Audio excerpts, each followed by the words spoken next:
President-elect Trump went on a tweet storm about trade over the weekend. He said, "The U.S. is going to substantially reduce taxes and regulations on businesses, but any business that leaves our country for another country, fires its employees, builds a new factory or plant in the other country, and then thinks it will sell its product back into the U.S. without retribution or consequence is wrong. Wrong. There will be a tax on our soon-to-be strong border of 35% for these companies wanting to sell their products, cars, AC units, etc., back across the border. This will make leaving financially difficult, but these companies are able to move between all 50 states with no tax or tariff being charged. Please be forewarned prior to making a very expensive mistake. The United States is open for business."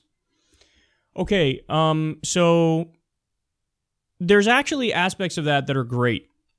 The aspects of it that are great are, he's saying, okay, look, I'll put a tariff on you if you ship jobs outside of the U.S. For the longest time in U.S. history, that was the case. That was the common, duh position.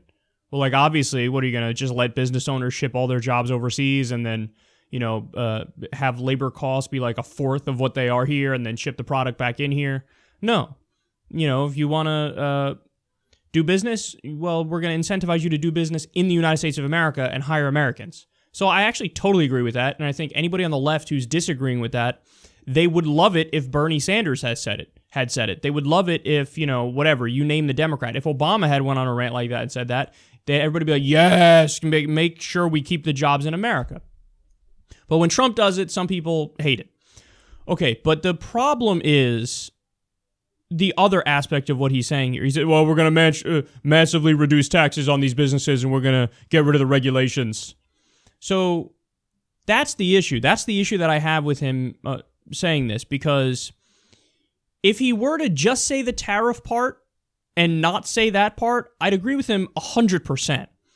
But when he says we're going to reduce regulations here and we're going to reduce taxes here on businesses, that's a problem. And with the carrier deal, that was the issue with that too, and we spoke about that. The fact is, with the carrier deal, he incentivized other businesses now to do what Carrier did, which is, now I'm going to threaten to leave the United States, and then when the government gets wind of that, they're going to come in and they're going to offer me a sweetheart deal.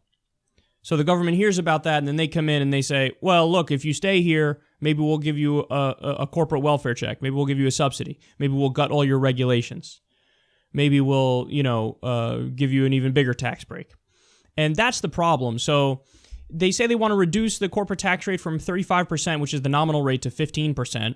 That would be a disaster, because if you reduce them to 15% and you don't eliminate the loopholes, or if you eliminate them up front and then come back later and put them back in, you'll have the effective corporate tax rate in the U.S. be 5% or less, which is preposterous. I mean, there are already big companies that pay that, but under a Trump administration, it would probably be more of them that pay that. And also just the idea of, I'm going to get rid of all your regulations. And he's upfront about that. He's happy about that. He believes in that philosophy, which is why, for example, he wants to nominate Rick Perry to be the head of the Department of Energy, which is a department that Rick famously said he doesn't believe in. He wants to eliminate. So he wants to put people in charge of federal agencies to regulate that don't believe in the regulation. Well, yeah, that would be a little bit of a problem now, wouldn't it?